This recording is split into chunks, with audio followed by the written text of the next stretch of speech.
This conference will now be recorded.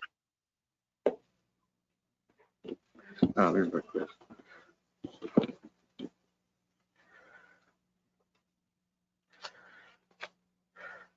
Thank you for your patience. Can you hear me? Yes, we can. Can you hear me? Yes, sure. Yes. I got some traffic problems today. I'm sorry.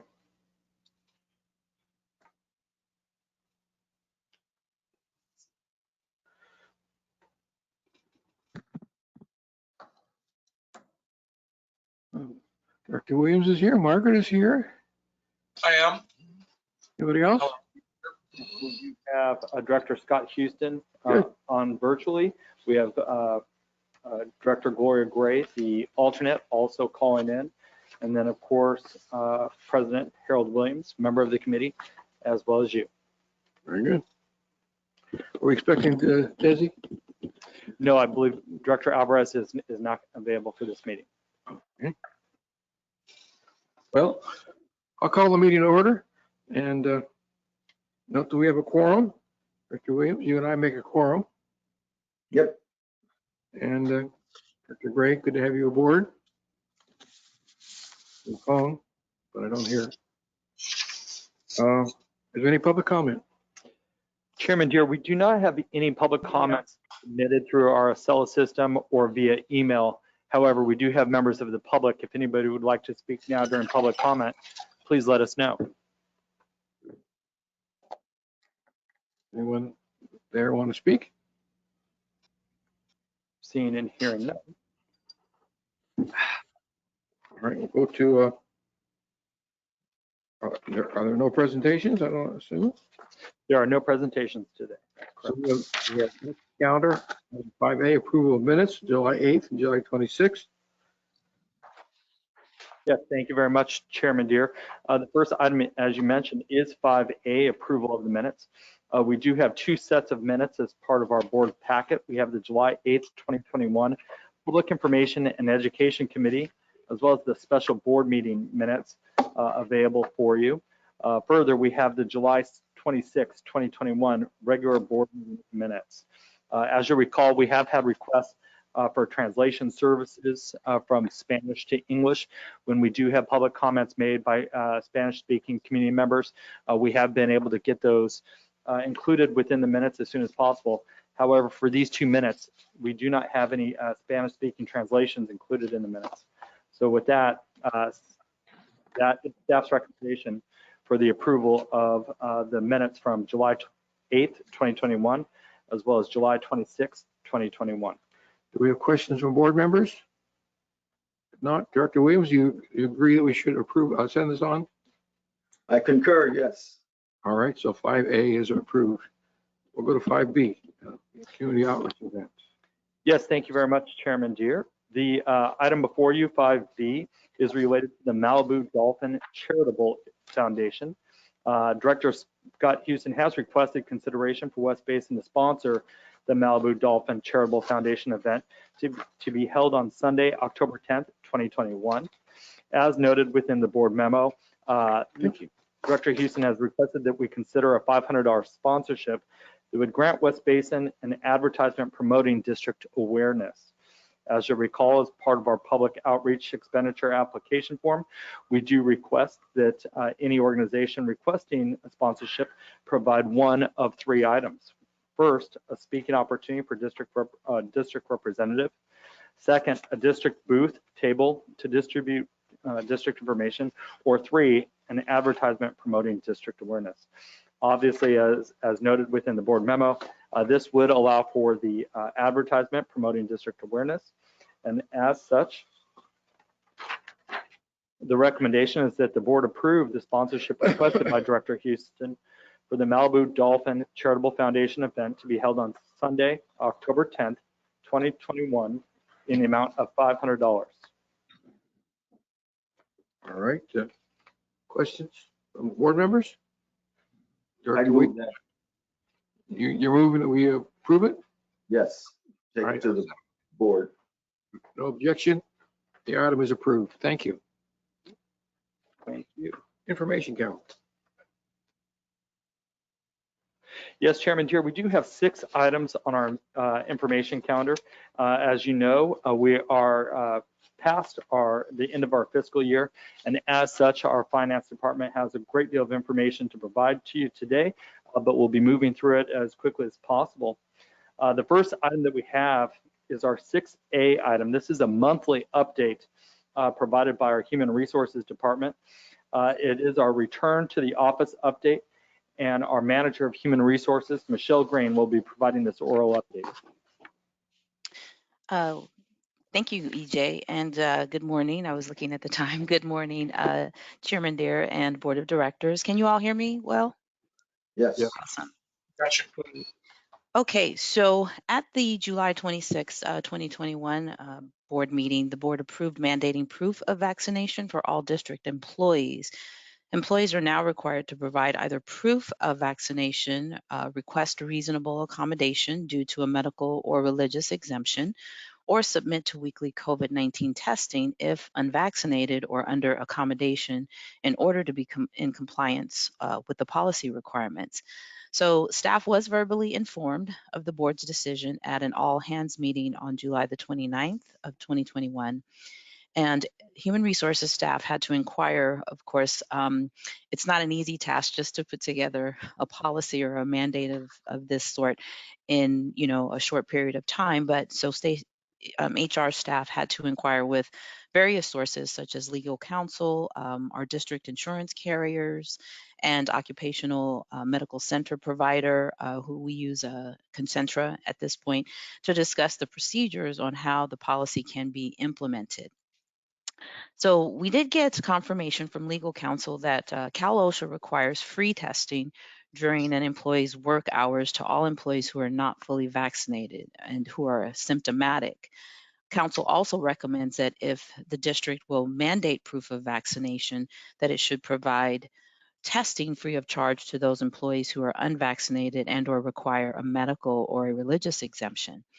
So when drafting the policies, HR staff had to consider and conduct quite a bit of research on many factors that are tied to the procedures of testing, such as will employees be required to submit to either PCR or rapid testing.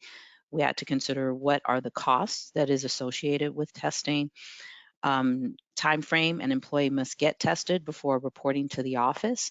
For example, would they need to get that test within 24 hours of reporting to the office, a few days, etc.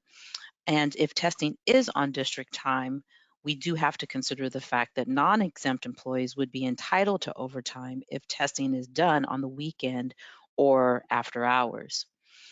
Again, so employees have already submitted proof of vaccination to the Human Resources Department staff. Documentation must be submitted, or staff has been advised that documentation must be submitted only to the Human Resources staff due to the confidentiality of the matter, and that the fact that these records must be placed in an official medical record file. Employees are required to submit proof of vaccination through 2 sources.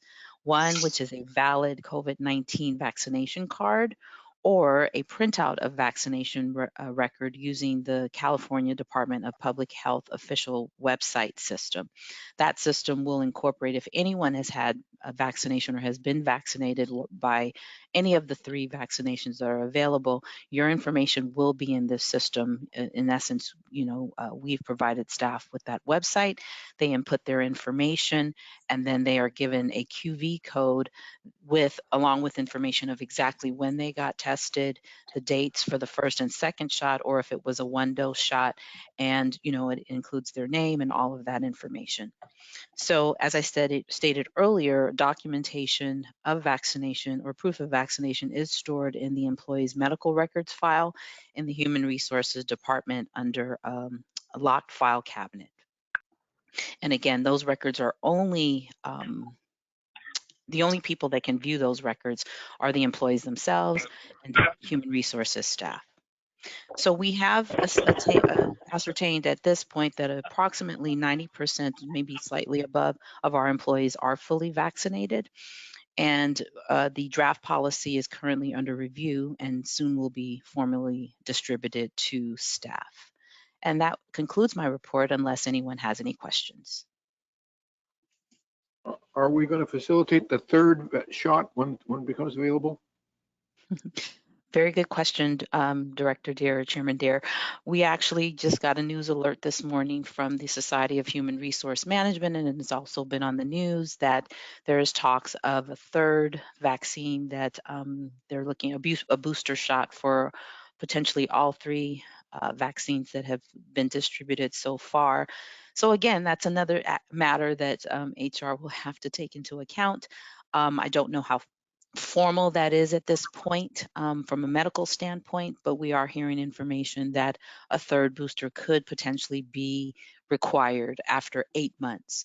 They're not quite sure with the Janssen or the Johnson & Johnson vaccine how long you would need to get a booster after that one, but we're hearing 8 months after the other two vaccines. So again, that's something, you know, our HR department stays on top of attending webinars, enlisting the help of legal advice and opinion on this matter. And as you can tell or can imagine, things change rapidly, daily, and by the minute. And so we're trying our best to keep up with that. So we're not quite sure how that will impact the current policy or the decision that was made by the board already.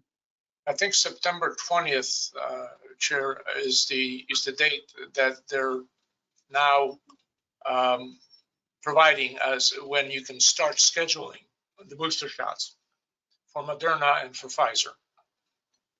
Is that you, Martin? Yes, it is. Okay, thank you for the information. Other questions, comments? Okay, we'll go on. Thank you for the report, and we'll go on with the item B, fiscal year annual disclosure. Yes, thank you, Chairman Deere. As you mentioned, item C is our fiscal year 2021 annual disclosure. We do have our executive manager of finance, Margaret Moshe, here for this presentation. Good. Still good morning? Yes, still good morning. Good morning, Director Deere and fellow directors. We are happy to present to you the fiscal year 2021 annual disclosure. As required by the California Government Code, section 53065.5, we are required to disclose at least annually any reimbursement to the district, either to staff or to directors, that had a daily reimbursement of $100 charge for services or products received.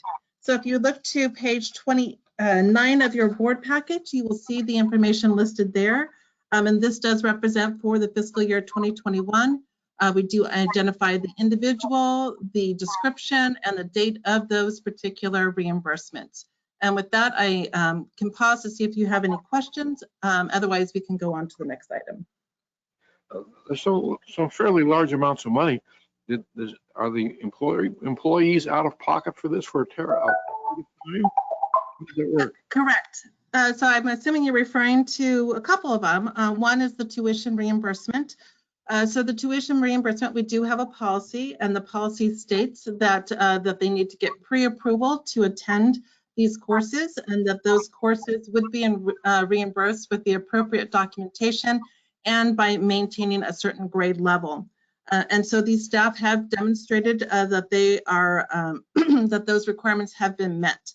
I will also point out that this tuition reimbursement for these employees, these did occur prior to the board's consideration of a revised tuition policy. That one was brought up in October 2020 just to provide sort of an update to the board as it relates to the tuition process. And in December, there was some additional follow-up as to what could this revised policy look like. That revised policy was approved by the board, I believe, in March of 2021. That shows those revised amounts. And so they are different amounts, but the ones that you see here are, I'll say, are grandfathered in under the old policy. But yes, they are out of pocket until they are able to demonstrate that they met the grade requirements and submit the appropriate documentation. And as it relates to the other large item that's there, this actually was brought up to the board in February 2021, and this has to do with the technology reimbursement to one employee there. And this was regarding the the equipment that was purchased through an Amazon account that unfortunately hit his own personal account. Once we were able to gather all that documentation, because it was over 90 days, we needed to present it to the board. Once the board did approve it in February, I should say, that we were able to then get that employee paid that same day. So again, these are on a reimbursement basis, and so yes, these are out of pocket for all employees and directors if there are any, and we will reimburse them in accordance with our administrative code. Very good, thank you. Other questions? All right, we'll receive and file that information. Go on to item 6C, budget actual results. Yes, and I hope that Margaret doesn't go anywhere anytime soon, because you're going to be hearing and seeing a lot of her for the rest of this meeting. Item 6C is our fiscal year 2021 budget to actual results. And for this presentation, Margaret Moshe will be presenting. Margaret? Yes, so hopefully you don't get tired of my voice, because I will be speaking on the remaining items. So let's go to page 32 of the board packet if we could. This will share out the revenue and expenses for the fiscal year ending June 30th, 2021. Thank you. So first, I just want to point out these are preliminary and unaudited numbers. We do have our auditors set to meet with us virtually next week to complete their annual audit for the fiscal year. As a result of that, we feel fairly comfortable that these are near final results, but until they complete their audit, there may be some changes that are here.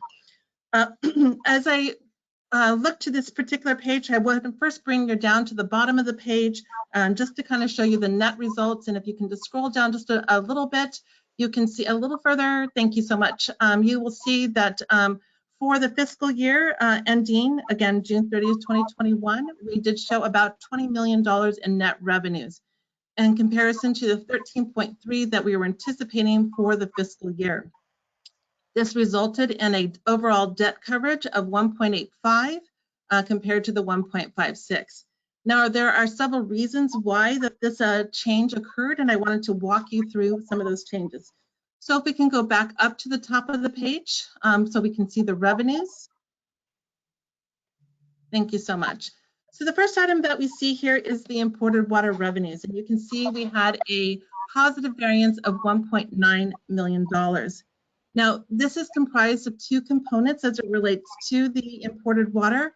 First of all, on our retail imported water, we had an actual acre feet of 103,955, and we had budgeted 103,000. So again, just slightly above, if you will, the budgeted amount, but certainly we were able to achieve budget in that area.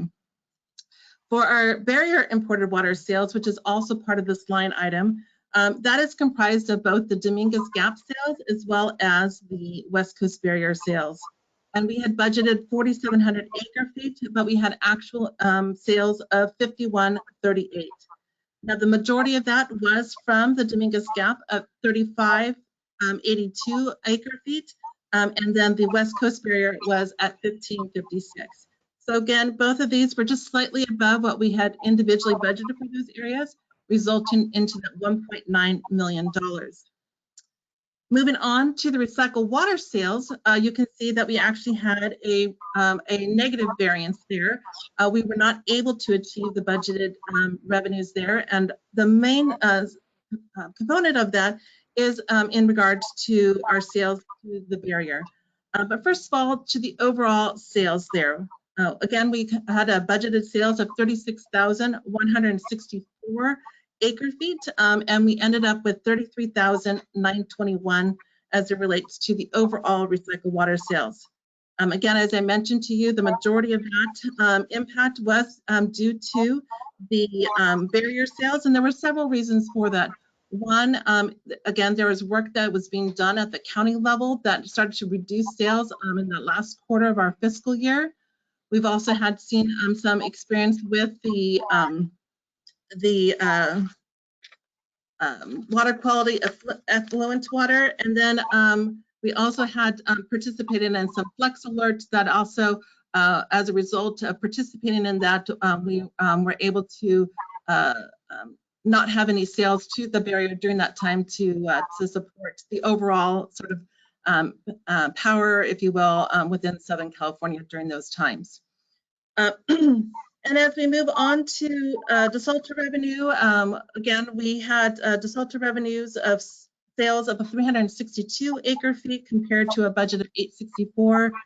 Several months where we did have sales resulted in that 362, but it was more than half of the year in which we were down and we were addressing operational issues. On a separate note, as you know, the board made a decision later part of the fiscal year to consider the sale of the desalter.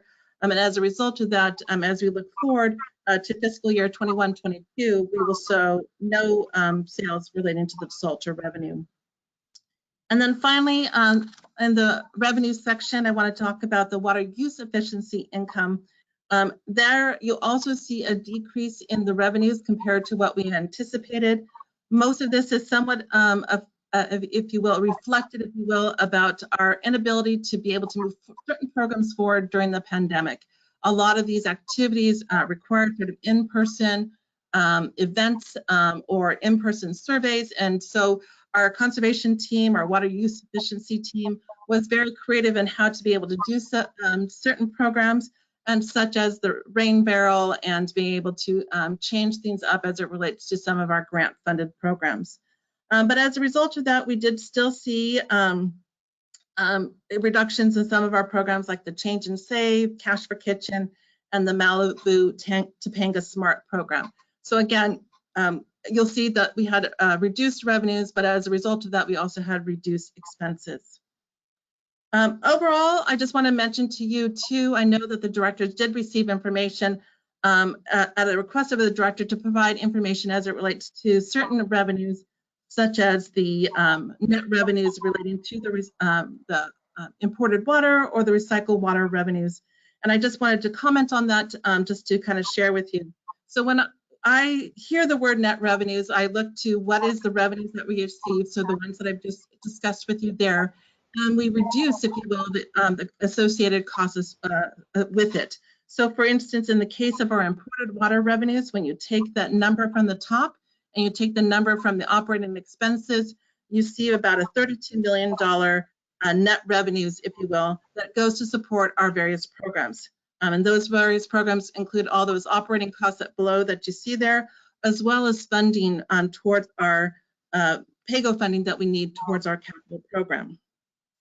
And then as it relates to the recycled water program, those net revenues effectively look at those recycled water sales that you see there of about 38 million and subtract out the recycled water operations of 37.9 million. And so you can see from an operational standpoint, we did indeed achieve $646,000 relating to recycled water.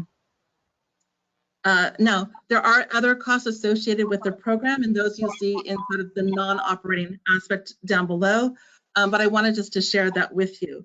Again, in some of those operating expenses, and you'll see more details on page 35 and 36 of your board packet, but that would include your power, your contract labor, both with Suez and Cal Water.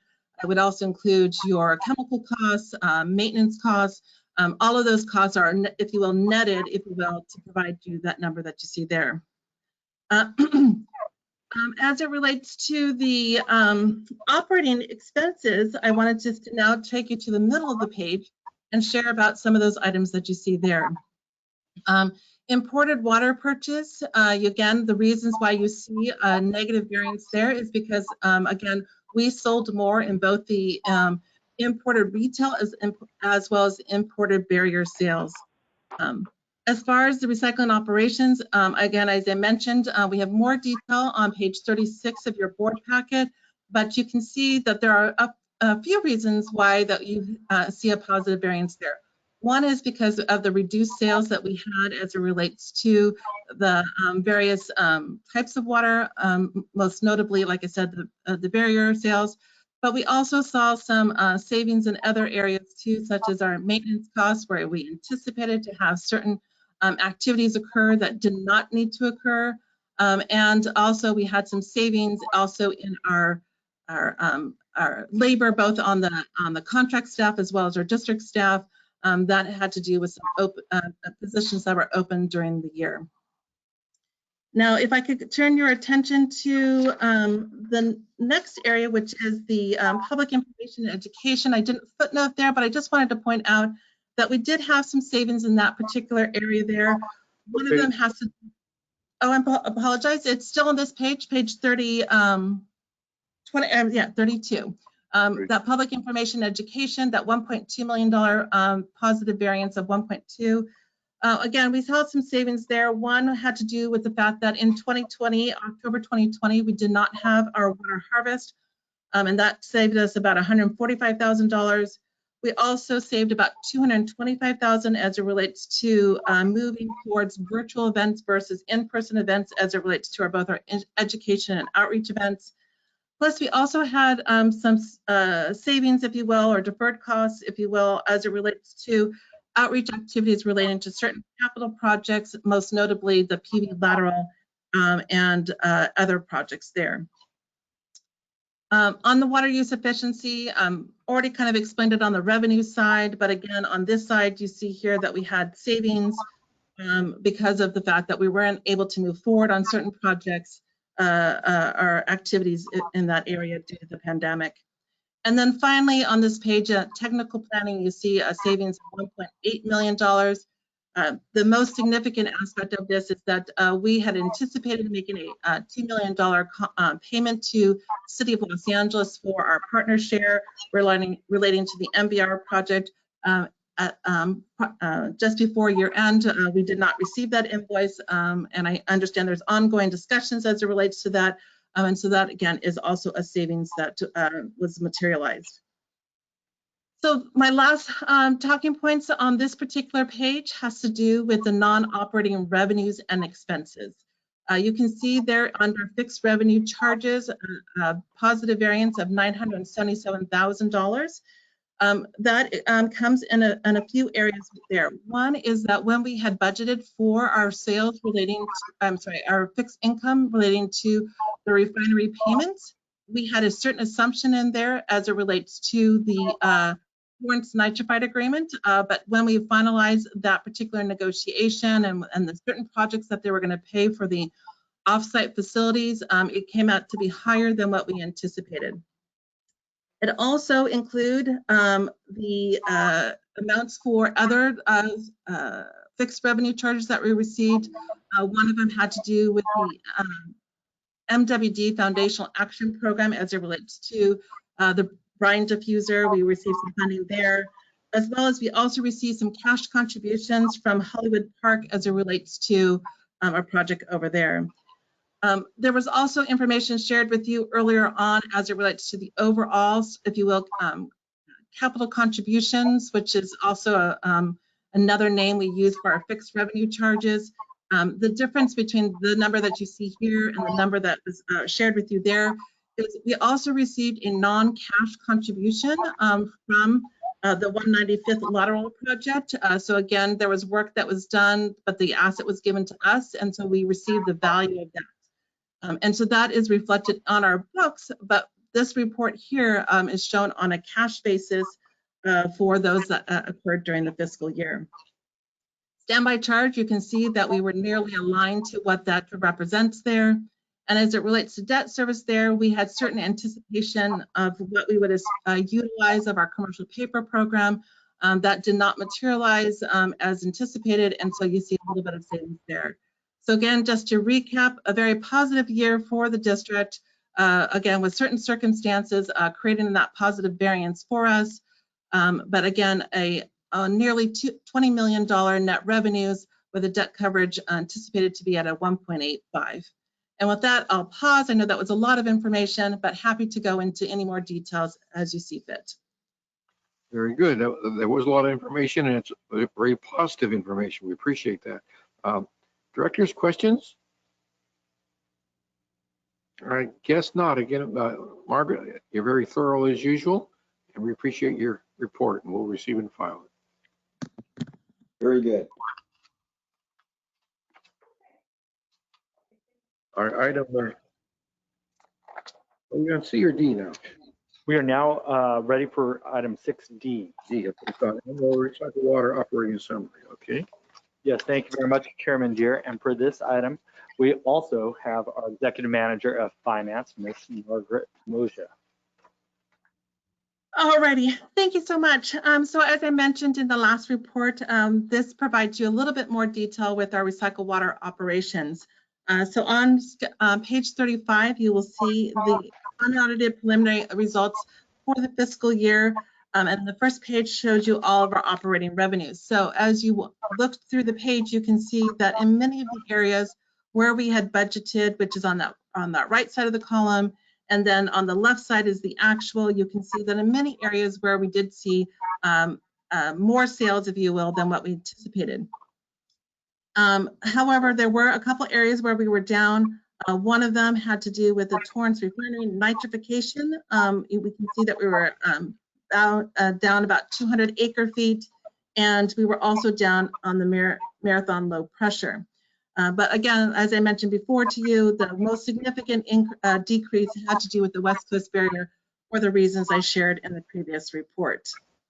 And now moving to page 36, again, this provides you further detail as it relates to the individual costs that you see there. Again, these are your operating costs. Again, you'll see we've separated both between the distribution and the treatment plant operations.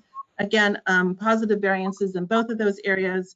We did see some increase as it relates to sludge, and that had to do with that where we actually delivered certain sludge, depending upon what the location was. There might have been a different charge associated with it. But otherwise, again, we were pretty closely aligned in most areas. And again, why you see maybe a negative or a positive variance is the fact that, again, we had lower sales in certain areas. So unless you'd like me to go into any further detail, again, this provides you, again, more detail as it relates to it.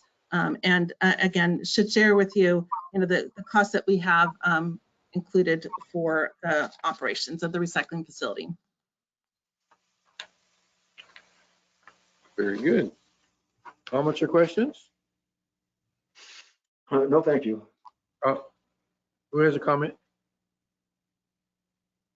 I heard something. All right, well, thank you again, Margaret, for a good report. Certainly good to have reports when we have positive results at the bottom line. If no other questions, we will receive and file. Thank you. We'll go on to item E, quarterly debt and swap report. Yes, thank you, Chairman Deere. And once again, we have our Executive Manager of Finance, Ms. Margaret Moja. We're going to have to name this committee after her. Yeah. Well, if Marianne wasn't on vacation, she would be sharing on some of these reports, but I'll let her enjoy her vacation and I will share them today. So if I could turn your attention to page 40 of the board packet. So as required by district policy, we are required to provide certain information to you on a quarterly basis. The first schedule here that you see is just a summary of our debt obligations. So this schedule has been updated to reflect the fact that in June 22nd of 2021, that we did have a transaction that closed that refunded our 2011A and 2011B bonds. And so we did achieve $19 million in net present value savings associated with that transaction. But it does now reflect the new debt that you see there for 2021. Again, with an issue date of June 22nd, 2021, with a maturity date of August 1st, 2041. So this it does reflect, like I said, both the refunding of the 11A and 11B bonds, but also we had some outstanding commercial paper that also of $25 million, and that also was fixed out at that time and incorporated into that transaction.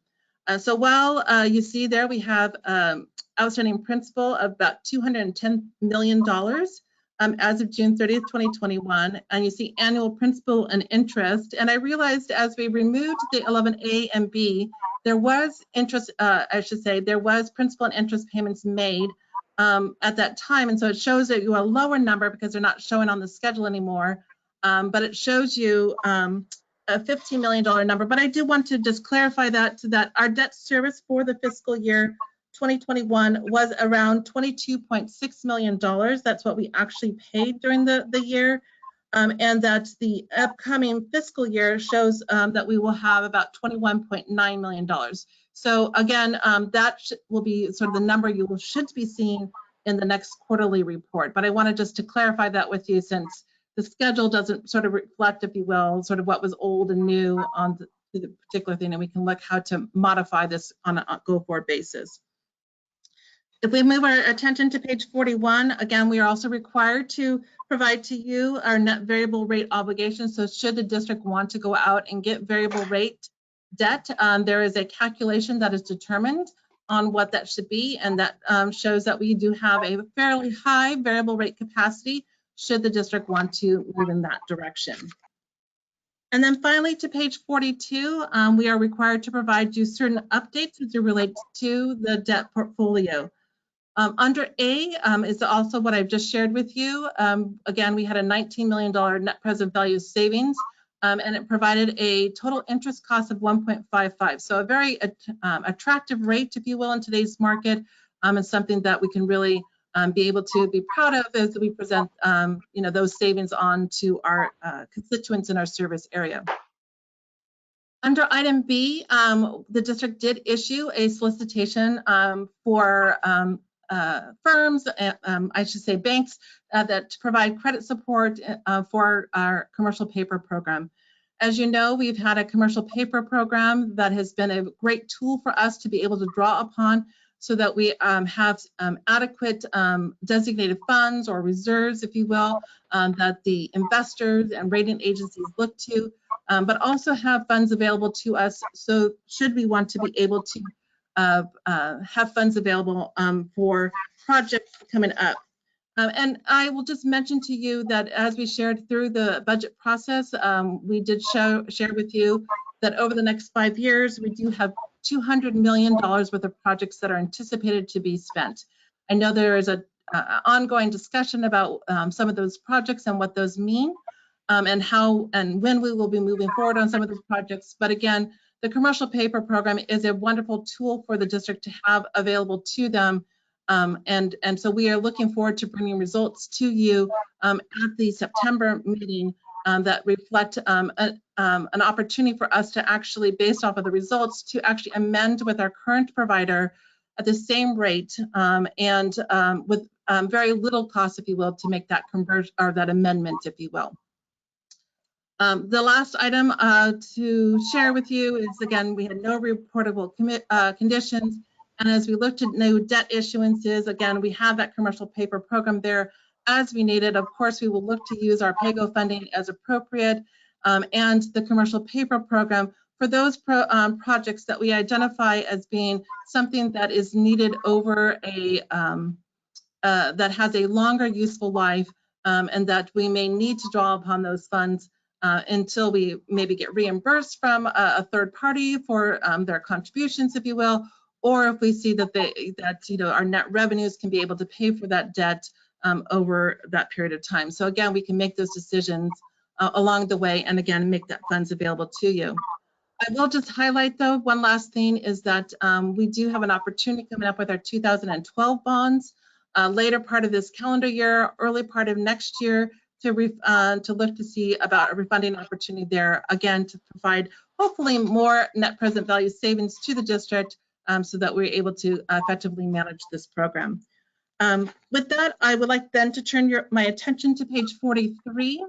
And this has to do with our quarterly swap report. And you can see that we had a general improvement as it relates to our negative mark-to-mark, just over $1 million to just under $1 million. But the most notable thing that I will refer to you is if you go to page 46 of our report. Page 46 reflects, if you will, what we refer to as swap 2. And if you look there, we actually are at the end of that swap. That swap did terminate on August 2nd. And so that swap is no longer one that we have. And so that one is now gone. And so we only have one swap remaining, and that swap will set to terminate on August 2027. And that takes me to the end of our quarterly debt and swap report. Again, I know a lot of information there. Happy to answer any questions. Good. Are there any questions? No, thank you. All right, Harold. No one else? Well, thank you, Margaret, again. No, thank you. We'll receive and file that report. No objection. We'll go on to item 7, closed session. Do we have one? Actually, Director Deere, we do have one last item on our information calendar. I skipped Item 6F. F. I'm sorry. I marked it and then I forgot to read it. Monthly finance report. And for this, we also have our Executive Manager of Finance, Margaret. Margaret Moser. Wonderful. Thank you so much again. And if I turn your attention now to page 50 of your board packet, that begins the demand list. Again, these reflect the payments that have been made by the district for the month of July. And it goes from page 50 to page 55. And if I could turn your attention to page 55, I just want to point out a couple of highlights, if you will, on that particular page. So as it's shown on the screen and hopefully on your fiscal packet, we did show $27.7 million of disbursements in the month of July. That 27.7 did include $11.6 million in debt service payments. Now this one represents one of our semi-annual payments. Normally it is about a little higher than that, but we did, as part of the closing of the transaction in June, pay a portion of it then, and then we paid the balance of it here, but $11.6 million. This does represent principal and interest payments on the bond issuance that you see there. So the 2012s, the 2016s, and we did have a little portion that we needed to pay on our new debt, the 2021. I will also note that we had our water purchases there with Metropolitan Water District. This is slightly higher than the previous month. So again, we were paying in July for May, and so we are on that schedule there. It was again slightly higher, just about $1 million higher than what we had the previous month. Overall, when you sort of take out those sort of more significant items, our general AP or accounts payable payments that we made was about the same as the previous month, around $4 million. And again, that's for the general operations and capital projects for the district. So I can, if you have any questions on that, I can pause. Otherwise, I can move on to the cash and investment report. Any questions? No, thank you. Okay, we'll go on, Margaret. Thank you. All right, then let's move on to page 56 of our report. This is our cash and investment report. Again, just taking a look at this page here, up in the upper left-hand corner, you'll see that our total market value is about $88 million. This is down from previous month of about $97 million. Most notably, of course, is the reason for that is the semi-annual bond payment that we made. And again, we are in a good positive position, if you will, as it relates to our investments. And you can see by that pie chart in the middle of the page how well diversified we are with the different types of investments. If we turn our attention to page 57. So at page 57 of the report, there are two things that are shared here. One is your credit quality. Again, you can see that we're pretty, our investments are in a pretty high quality, either AAA or AA plus category. You see that the other large column there, the NA, that refers to basically our funds that are either with the local agency investment fund or our banking accounts. And so you see that amount there. We do monitor that particular account to make sure that we have the right distribution there, and that's what that bottom page shows, or bottom portion of the page shows. If you look to the bottom of the page, you see that we have some that are on the upper end, if you will, like the near term, if you will. And again, we want to make sure we have adequate funds available to us so that when we have payments that are needed for again, for our ongoing check runs or whatever, we have funds available there. But we will continue to monitor and identify opportunities, working with our investment manager to make sure that we can diversify our portfolio, not just in sort of credit quality, but also in duration.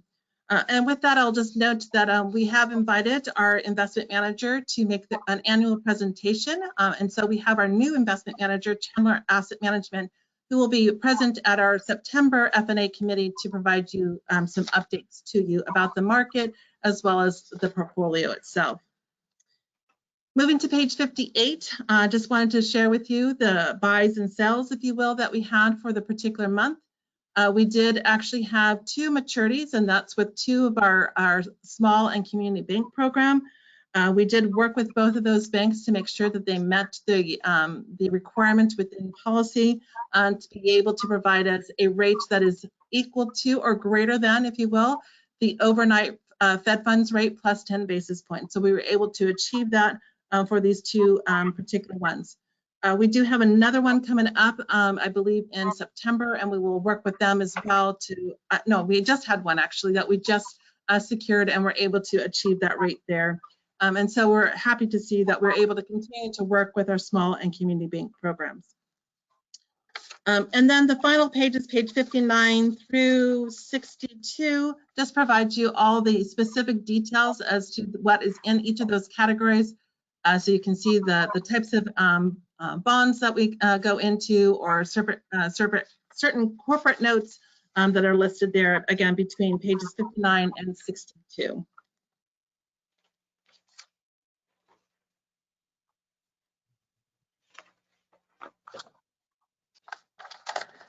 And then if you don't have any questions on the cash and investment, I can now move towards the monthly water sales.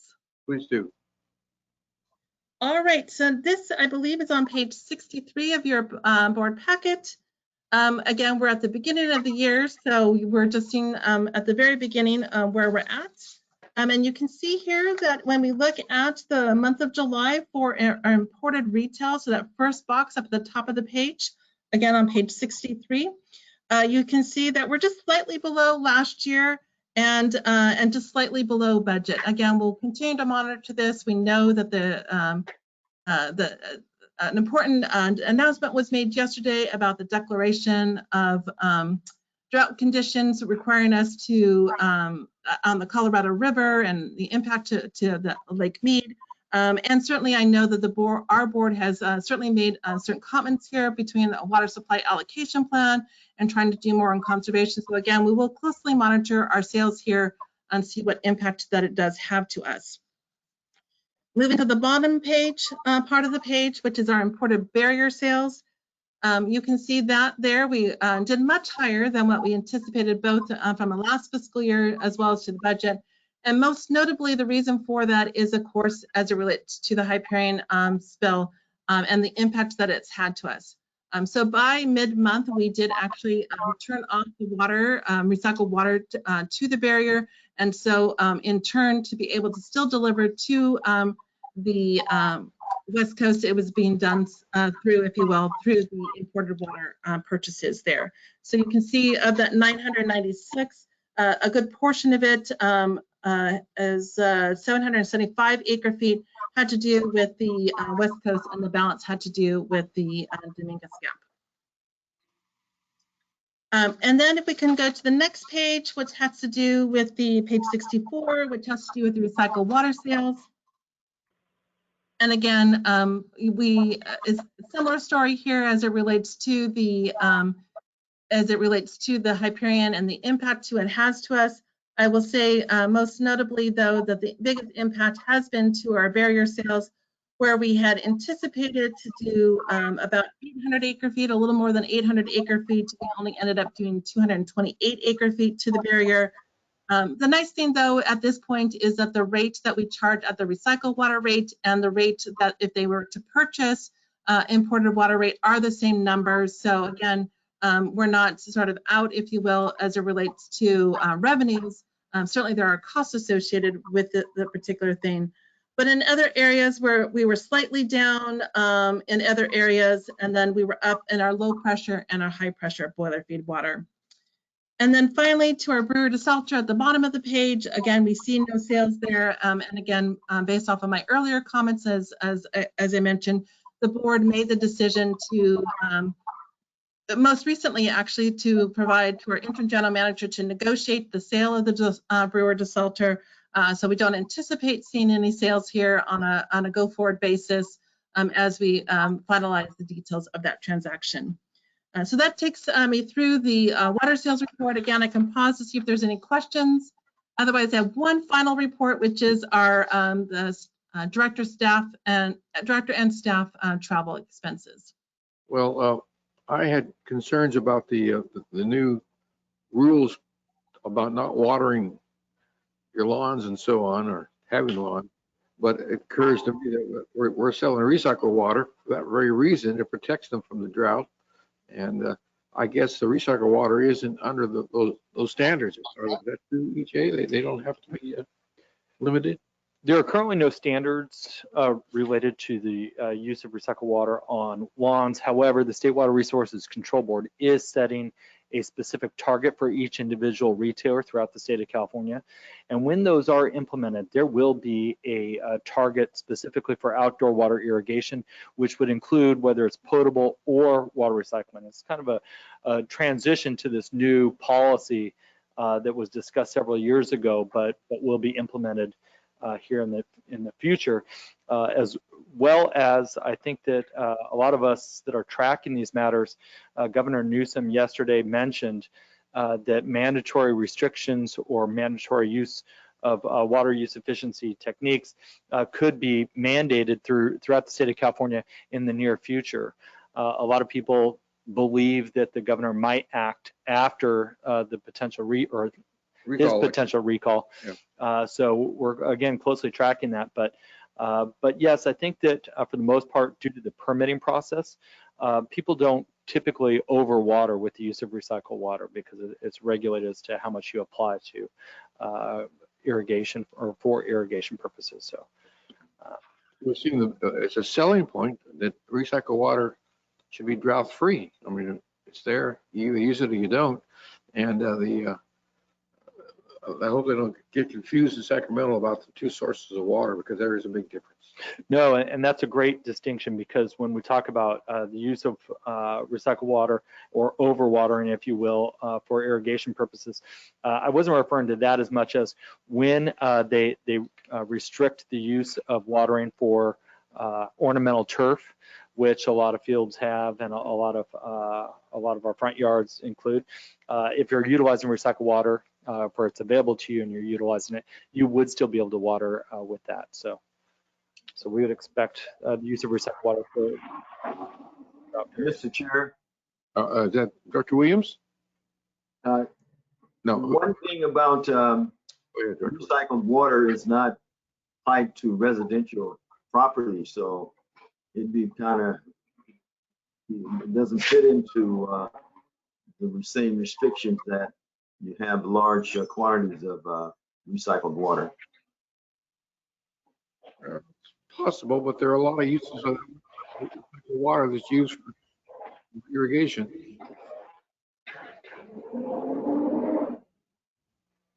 Okay, Margaret, thank you. You're going to go on to item 6F. The last item, which is the director's conference and travel expenses. I realized I need to update a date there. My apologies on that. It should say 21-22.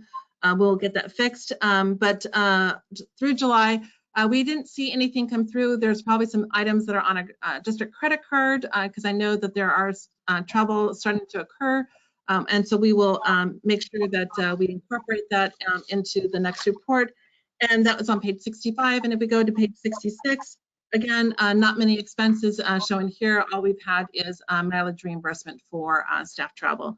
And with that, that takes you to the very end of the last item for the F&A committee today. Well, again, thank you very much. You have a thorough report, and we appreciate it. If no more questions, we'll review and file the report. We'll go on. EJ, is there anything on the agenda to be covered? Sure, there are no closed session items. That's correct. The director's comments, future agenda items. Director Williams, comments? No, thank you. Let's see, who else is on board? Director Houston, are you there? No comments. Thank you very much. unusual for no comment director use. But anyone else have comments to make? Director Gray's on the line. I just wanted to thank staff for the excellent reports this morning. So thank you, Chair. You folks, Deere. Thank you. Director Gray, have gotten the attention of the public, that's for sure. Thank you very much. All right. Okay. Any other comments, directors? If not, then we will adjourn. Thank you very much. Thank you very much, everybody.